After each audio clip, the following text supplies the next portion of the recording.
Guys, good morning and welcome to my new vlog. So आता वाजले सकाळचे 5:30 आणि मी रेडी झाले बिकॉज मी चालले आहे आता संभाजीनगरला. माझ्या फ्रेंडचं लग्न आहे तिथे, सो ते अटेंड करायचं आहे. सो त्यासाठी मी आता निघते आहे. आता 6 वाजता गाडी आहे मला. सो माझी बॅग वगैरे पॅक झाली आहे. मी सोबत टिफिन घेतला आहे रस्त्याने खाण्यासाठी, कारण इथनं अकोल्यावरनं संभाजीनगर पोहोचायला 6 तास लागतात. सो 6ची गाडी जर मी पकडली तर मला 12 ते 1 वाजेल संभाजीनगर पोहोचायला. तिथून मला पुढे जायचं आहे पैठणला. सो म्हणून मग मी टिफिन वगैरे घेऊन घेतला आहे सोबत, भूक लागली तर खाण्यासाठी. सो आता बस निघायचं आहे 5 मिनटात. पप्पांचं आवरलं की ते सोडायला येतील मला बस स्टॉपला.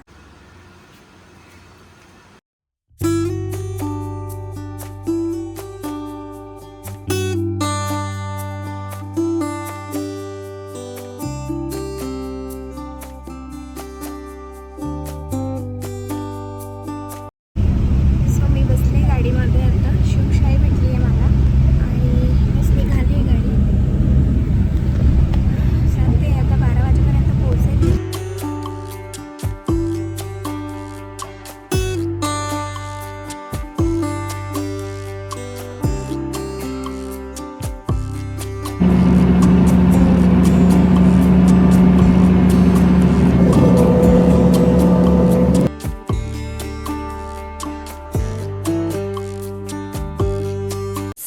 hours later.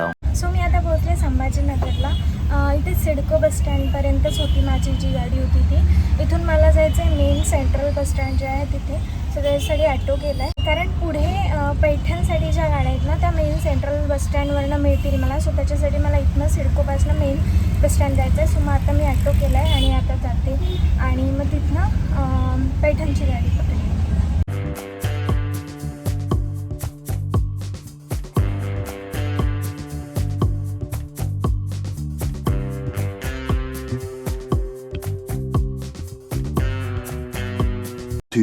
hours later. So आता मी पोहोचले पैठणला. आता दुपारचे 2:30 वाजलेत आणि माझी जी फ्रेंड आहे तिने ना एक रिसॉर्ट बुक केलं आहे जिथे नवरदेव आणि तिचे जे फ्रेंड्स आहेत ते राहणार आहेत. सो त्यातली एक रूम आम्हाला दिली आहे गर्ल्ससाठी आणि एक बॉईजसाठी दिली आहे. सो गर्ल्समध्ये तर मी फक्त एकटीच पोचले, बॉईज आलेत 2 जण आणखी. बाकीचे जे आहेत त्या आणखी पोचले नाही, त्यांना 1 तास लागेल इथे पोचायला. आणखी त्या पुण्यावरून येत आहेत त्याच्यामुळे. सो आता फ्रेश झाले मी थोडीशी आणि आम्ही थोडंसं आता नाश्ता करायला जातो बाहेर, कारण खूप भूक लागली. 3 वाजलेत. मी टिफिन आणला होता पण तो सकाळी 9लाच खाऊन घेतला होता. त्यामुळे आता खूप भूक लागली. सो मग आता आम्ही 3 जण आहोत. 2 फ्रेंड आहेत माझे बॉईज, तर ते आणि मी, आम्ही असे 3 जण आता बाहेर जातो थोडंसं स्नॅक्स करायचं. आणि आजचा जो प्रोग्राम आहे तर आज आहे हळद आणि लग्न उद्या आहे दुपारी. सो आज फक्त हळद आहे. सो हळद रात्री लागेल आणि इथे या रिसॉर्टला हळद वगैरे नाही लागणार आहे. हळदीचा प्रोग्राम हॉलवरती ठेवलेला आहे. सो ती संध्याकाळी असेल, त्याच्यामुळे त्याला आता खूप टाईम आहे. सो आता थोडंसं खाऊन येतो, त्याच्यानंतर थोडासा आराम करतो, रिलॅक्स होतो, मग तयारी करून मग जाऊयात आम्ही हळदीच्या कार्यक्रमासाठी. सो आजचा हा जो ब्लॉग आहे ना, मला असं वाटते की फक्त हळदीचाच ठेवावा, कारण बहुतेक जर हा लांब झाला, मोठा झाला तर आपण याला हळदीपुरताच ठेवू आणि जो लग्नाचा ब्लॉग आहे तो दुसरा बनवूयात उद्याचा. A few moments later. So मी आता झाले रेडी. आता आम्ही निघतोय हळदीच्या प्रोग्रामसाठी. सो आम्ही सगळेजण रेडी झालो आहे. आता थोड्या वेळात हळद होणार आहे. सो आम्ही आता त्या हॉलला जातो आहे जिथे हळदीचा कार्यक्रम आहे.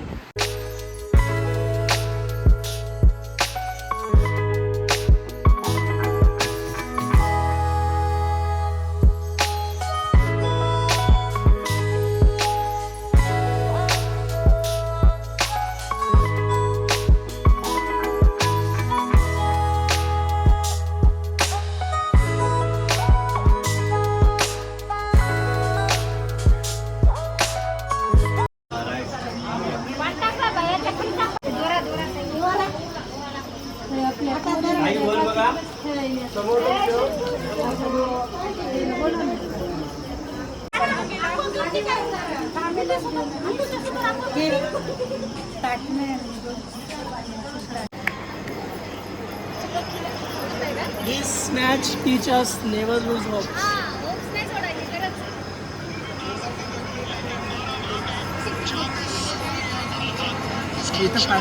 यार हे भारी जबरदस्त केलेलं, मला खूप आवडलं. अबे रडतो यार तो. कोण बघू बघू बघू. विनर. मॅच चालू आहे. इकडे नवरदेव नवरी बसले. त्यांना कोणीच नाही हळद लावून.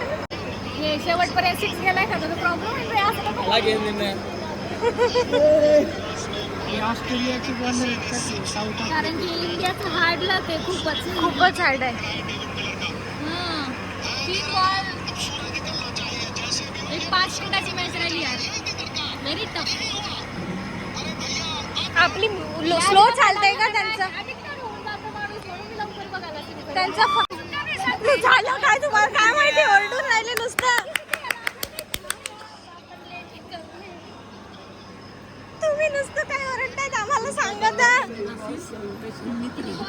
2 बॉल राहिले 2 बॉल राहिले. किती आहे? हे तुझं काय एवढं स्लो चालतंय. मी याच्याच ह्याच्यात बघते. एक डॉट बॉल पाहिजे. तू बघू नको 2 मिनिटं प्लीज बघू. 2 मिनिटं तिकडे जा रे तू. जाऊ नको गोल बघू नको. थांब 2 बॉल राहिले अजून.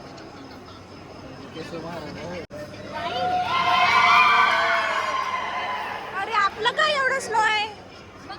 अरे वाईट आहे ना. वाईट मिलर आउट झाले.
घाबरली लोक.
रात्री 2 वाजले आम्हाला हळदीतनं परत यायला.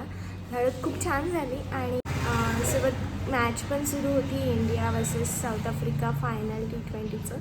सो खूप जास्त मजा आली कारण आपण जिंकलो मॅच. त्याच्यामुळे ती मॅचची जिंकण्याची एक्साइटमेंट आणि सोबत हळद सगळं खूप छान झालं.